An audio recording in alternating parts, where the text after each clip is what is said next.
I'm gonna just say whatever I want to say.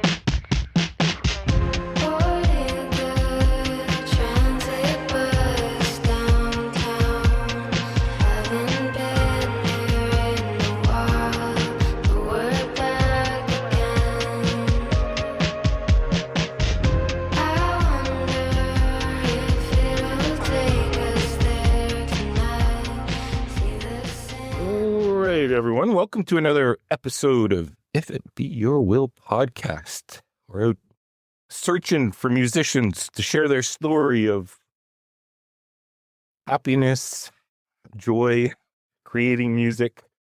As you all know, I'm from Canada, and I always love it when I have Canadian artists coming in, and I have a budding duo here from Manitoba, Courtney Carmichael and Nikki Pierre. From Manitoba, rural Manitoba. We were just talking about their town. They're from a town called Beauséjour. I'm saying it in French, but they're saying there's a Ukrainian influence there, and we'll talk a little bit about that. They have a new EP that came out October 31st called Bannatyne. Am I correct in saying that, guys? Bannatyne.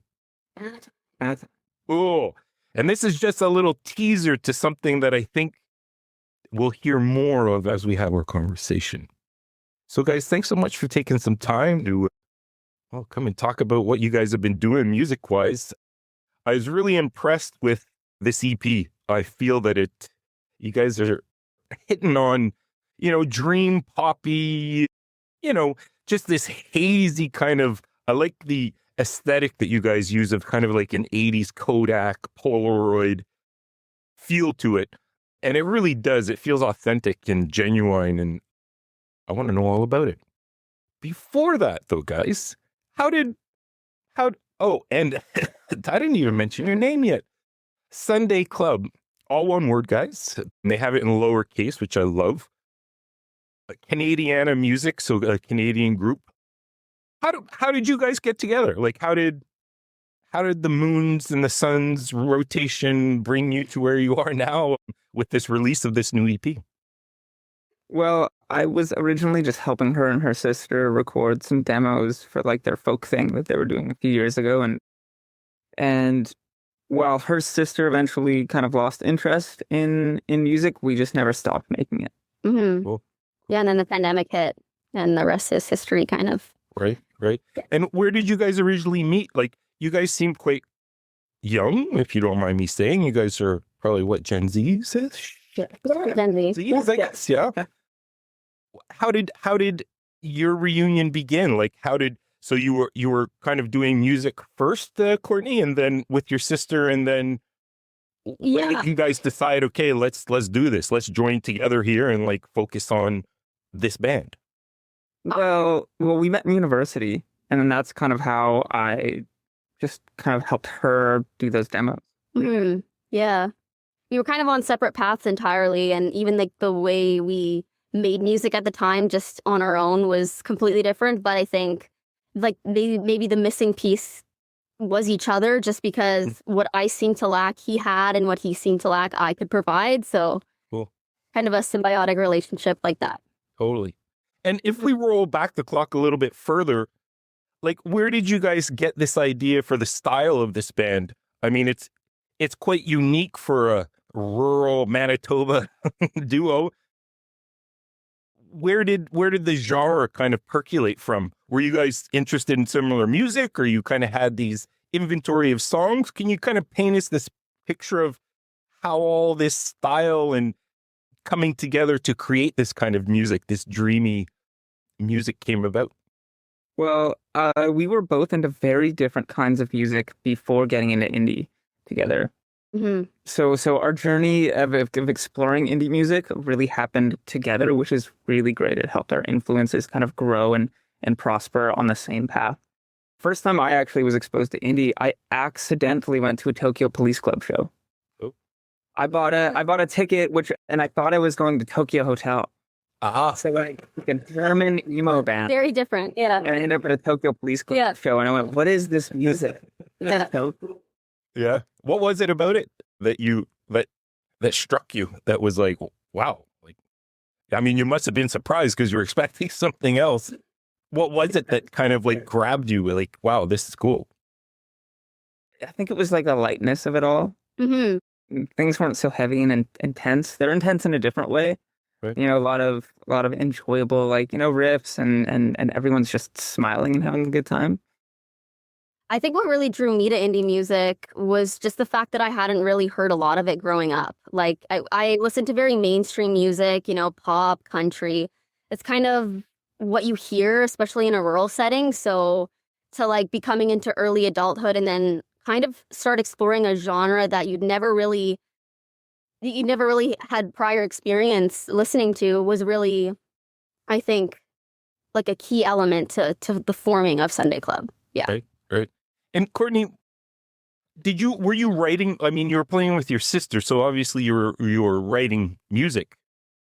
How did that process happen for you? How did you come into, hey, I want to try to write songs, you know, I want to write songs. I want to be a musician. Like, how did you come into that as you were going through? I've always loved writing from like as early as I can remember. I have like a journal that goes back to like when I was 8 years old. And that's like really around the time where I first started, you know, documenting things that would be happening in my life or, you know, just starting to write songs here and there. And it took me a long time, I think, to find my own voice and my own songwriting voice. And I think that came with playing around with a lot more like alternative, dreamy textures. And I think that's where my songwriting sort of blossomed and grew. Because like I said before, like a lot of what I listen to is very mainstream and very pop. So when that's all you're hearing, that's sort of what you echo. And so at that particular point in time, I feel like I adopted a lot of the writing styles, a lot of the pop sensibilities that you can kind of hear in the EP for sure, especially on Bannatyne. The pop sensibilities are definitely there. And we both have that influence. But I think getting more experimental with the music itself, with the sounds, I think is what in turn helped my songwriting improve. Amazing. Yeah. And Nick, what about your, like, what were your influences as you were growing up? And then what was that switch for you to be so interested in music and wanting to be in that creative process of creating it? Well, I didn't grow up in a very musical household. It was just kind of whatever was on the radio, but I went out and kind of found my own things, and a lot of them were like greatest hits albums, right? So one of my favorite albums of all time is like Motown, like 40-year greatest hits. I spun that CD so much as a kid. So I think a lot of like my pop sensibility comes from only listening to the hits as a kid, right? And then, yeah, how I ended up with kind of indie music and all of that is just I heard Metric, I heard Breathing Underwater and like Give Me Sympathy, and I went, whoa, this is crazy. Like, what are these tones? What is like, how are all these things working together? Especially like, you know, in my teen years, being really into like emo and metal music. It's so opposite. So I wanted to find a way to make that, and I did. And you know, even like going back a little further, my journey started. I found a guitar in my closet, and I went, "This is super cool. I'm gonna learn how to play this." I think I was 8 years old, and then I picked it up, and I just kind of taught myself how to play it over the years. Self-taught. Yeah, and then Sunday Club really kind of started to grow when I changed my tuning. So I went from standard to something else that had zero resources anywhere on how to play like that. So I had to come up with all the theory and everything on my own, and it just kind of allowed us to create our own sound. Yeah. And then he taught me the tuning, so now that's what I play in as well. So that really shifted things for me too, because I think we were both feeling super stuck. Yeah. In standard tuning, we just weren't getting what we wanted to hear from it. Yeah. Right. And it's kind of funny because like here in Winnipeg and everything, like this is where Joey Landreth is from, big blues guy, plays in Open Sea, which is what we play in. And I was interning at the studio that they do all their stuff in at the time. When I happened to change over, I got so much flack for that, dude. You're just gonna copy Joey. I'm like, I promise I'm not. So, I mean, music is quite universal. So I love this idea of kind of switching it up a bit, right? Because, I mean, you know, 3 chords, you can write a ton of songs, right? And growing up, as you were saying, with this Motown, which is, pretty easily structured. And I would even add, emo and hardcore. I mean, they use the same structures, right? Mhm. It's just the delivery and what you're going to do. When did you start realizing that you could manipulate sound beyond the instruments, but in the recording process itself? Well, I started doing studio stuff when I was 13, I think. Mhm. I think Skrillex had just come out, and I was like, what is like electronic music? Kind of the same awakening that happened 5, 6 years later with indie kind of happened with electronic music. And then I got, I did that for years and really, really learned how to get exactly what I wanted Hmm. from whatever I happened to be using. Mhm. And then for me, songs have always been about the overall vibe of it, like a very, very obscure thing. I think in the last 2 weeks, I don't think I've ever listened to anything in English, right? So it's not like, It's not. for me, it's not about the lyrics, but it's about the melody and how they interact with the Mhm. music. Well, and for me, it's completely opposite. For Yeah. me, like all I hear is the lyrics and the melody. And for me, like the melody is king. So I'm always trying to have create a melody that best supports the lyrics that are being delivered, which is like again very obscure, very hard to wrap your head around. And it's not something that you can really like force or coach yourself through. You kind of you sometimes sit on a song and you don't have a verse melody for 6 months or a year. Like we've literally had songs that we've played live, but we just didn't play the verses because we just simply didn't have them ready. Like they just weren't. We had tried all kinds of different computations and permutations. Nothing stuck. It was just patience and time that, Does your process, the two of you, when you are putting something down on tape, is it a long process, or do you guys get going pretty quickly at it? Like once you have your ideas, is the process pretty quick, or do you always? It's quick. It's quick, but it's also long. You get to that 95% really quick, but that last 5% takes. Yeah. Right. Like we've done some co-writes, like we did some co-writes in London and in LA, and like people seem to be surprised how fast we were. But that last 5%. Yeah. Yeah. So Like 5 years. Yeah. Yeah. Yeah. Well, I was talking with Joel Gibb from the Hidden Cameras last week, and he was saying too that like he doesn't listen to the record once it's out because he's just so saturated with it. He just, it's like done on to the next kind of project. Like I appreciate that. Yeah, I mean and people don't often get that, right? Like how many times you actually listen to the minutia of every little detail of the song. Every note. And it can get a bit like exhausting. Mhm. And then when Well, especially you can't separate yourself from what you've made. Right. Like I believe that a part of you goes into every single thing that you make. And so like there's no escape, there's no seeing that from another perspective. And you're always going to hear certain things that other people might not pick up on, but you'll always hear it. And so it does sometimes you have to take a break from certain songs, or then you'll have a moment where you'll remember like, yeah, I remember putting that specific thing into that song. Like that was a great decision. You'll have good moments too, but Sure. And Courtney, as a lyricist, what inspires you with the songs that the lyrics that you put together? Where do they come from? What experiences do you draw from that you feel that you write the best songs around lyrically wise? I look up to a lot of different writers, and I try to be a good student and sort of take little bits and pieces here and there from some of the people that I look up to most. I think for me, the process just became refined in the sense that I just started to say what I felt and not what I was thinking about. Like the EP it's very vulnerable, it's very personal, and I think I use sort of a combination of what I'm seeing in my surroundings, sort of that kind of physical or visceral imagery mixed with how I'm feeling at the time.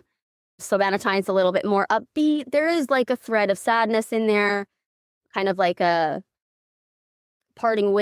feeling of parting ways. But I think my process really just comes from like being inspired by my surroundings, and then trying to pinpoint the feeling that I'm having at that particular moment. So sometimes I actually write retroactively. Like sometimes I'm not writing necessarily always about what I'm feeling in the moment. I could be writing about a moment that had already happened 2 years ago, but I can still remember how I felt at that time. So I don't really write like up to date, sort of, to speak. Yeah. Okay. Yeah. And how does your collaboration work, in the sense, who brings what into the mix, into the game, into the song? Like, how do they come to be, these songs? And if we were to look at the EP that you guys just put out, like, how did those songs come to life? And how did you choose those ones in particular, other than other ones that you have in your archive? These collection of songs kind of just felt like they belong together. Like it's hard to describe other than that, especially when you do eventually hear what comes next. It'll make a lot of sense. Mhm. Because everything was together as a part of a big collection, and we went, oh, I think maybe this should be an EP. You know, we sat down with our label and our management, and we talked about splitting it up. And so Yeah. I think we bring every song starts out differently every time, but we each seem to bring something, the same thing every single time. So like I'll bring, the lyrics will hit me usually right away, and if they don't, then that means that they're not right yet, and I need time to make sure that they're right. The melody comes almost always immediately, I want to say. Sometimes I sing over what he's played on the guitar, but sometimes that's kind of hard because it's like there's almost not enough information there to go off of. Yeah. So I feel like we arrange a lot of our songs based on already existing melodies that I've written. Definitely. And like even then, like she'll come up maybe with a chord progression, and then I'll entirely change it when we get into like Pro Tools or Luna, or like our DAW, right? I won't tell her, I'll just do it. Right? Because like she works so hard at trying to write about this feeling, and now I have to capture the gut part, abstract aspects are the same. Mm-hmm. And Nick, do you know when she's on to something? Like, can you tell, like, all right, this is going to be something that I can find myself in as well? Yes, and 99% of the time when she comes up with something, it's there and we have it. Like we're very intense about like making music. Yeah. Like, and we find ourselves, especially since, like doing things at the level that we're doing it at, we don't have as much time to sit down and do the actual music as we would like to. So when we do sit down, it feels like there's a lot of pressure, and we need to come up. Mm-hmm. And it's funny, I think we've always had that pressure, like even before like everything that's happened in the last year. I think there was always that sort of rush to do things as quickly as you can, because we, both were working jobs. We both were going to university. It took me 7 years to finish my degree. I finally did. And so it's like we were doing all of this music while, life was just happening. So we never really took any free moment for granted, and we just tried to get some material down on paper as soon as we could. Yeah. Do you guys find that embarking in this musical industry, like, how do you guys navigate it with all that? Like finding the time, and I mean, bands have to go out on tour. They have to try to find ways to raise money, or it just becomes a project rather than a part of who you are. How are you guys navigating the landscape of the music industry in 2025? Well, we're pretty, like, aside from being isolated in rural Manitoba, like, we are pretty social people when we're in it. Mm-hmm. So we do fit naturally a little into the music scene, just because we love talking with people. We love getting to know people. Mm-hmm. That's how we built our entire team. And every single person on our team is, like, very dear to us. And we all have that connection that is not just there because of Sunday Club. Mm-hmm. I also think we're just willing to like navigate anything because it's just what we want to do, and both what we've wanted to do from as early as we can remember. So I think, you sometimes have to take a step back and just be grateful that we're even here, with every little step, even though it may feel like, a non-step, it's everything adds up. And yeah, we can only just be grateful for what we've experienced thus far. Yeah. Totally. Mhm. And how did your relationship begin with Paper Bag Records? How did that reunion happen? We sent our record into Manitoba Film and Music for a grant to do our mastering, which we got mastered by Matt Leffler-Shulman, who does like Beach House. Yeah. Wonderful, wonderful human. And then the head of that organization on like the music side is the guitarist of a band called the Weaker Thans. Yeah. And Totally. he knew the head of Paper Bag, so he's like, hey, I really think you should check this out. And then within 15 minutes, Brendan, the head of our label, said, Mhm. I need to get these guys on a call right now. and the rest is kind of history. Within the next few weeks, we were like already like negotiating terms Right. and Yeah. kind of a whirlwind experience. It was like we're just coming up on a year, but yeah, it's been insane. So your record's been out, a week or two, I guess. Yeah. Okay. How are you feeling it's getting received? Is it achieving what you guys hope people would get out of it? I mean, I guess it's hard because you can't read people's minds, but just the feedback you've had, the reviews that have come out, which to me seem really amazing. Yeah. How is all of that reception for what you guys created? Has it surpassed what you anticipated, or you just hunger for more? Can you fill us in a little bit on the I'd say end too? Yeah. I'd say reading, the articles that get written about this, about the songs that are out, I was not expecting it. I wasn't expecting people to latch on to these specific songs as much as they have. Mhm. So to read some of the wonderful things that people have taken the time to write about us has just been an amazing experience. Yeah, it's been really cool, especially because I think we kind of thought that these songs were a little bit of outliers just compared to some of the other things that we've written. Right. But for people to have received them, so warmly, we were just talking about it the other day. We got like a couple more, like Paper Bag sent us a couple more articles yesterday, and we were just reading them through, and we're just like, we were really happy that we feel as though other people like are getting it. Like, is it so hard to convey? Yeah. Even though music is universal, it can be so hard to find your niche. And I think we're both happy that we both seem to have found that niche, and other people have also found it, which is especially this collection of these songs in particular. I'm really happy that came through. Yeah. If you write if we're writing a song that sounds like, I don't know, Always or Metric, and then that reference comes through an article, you're like, okay, well, yeah, that makes sense. Yeah. But to have Nuclear Fallout be talked about like that, or Bannatyne, it means a lot, and it means that what we put into it at its core really does resonate. Yeah. Yeah. Well, that's beautiful.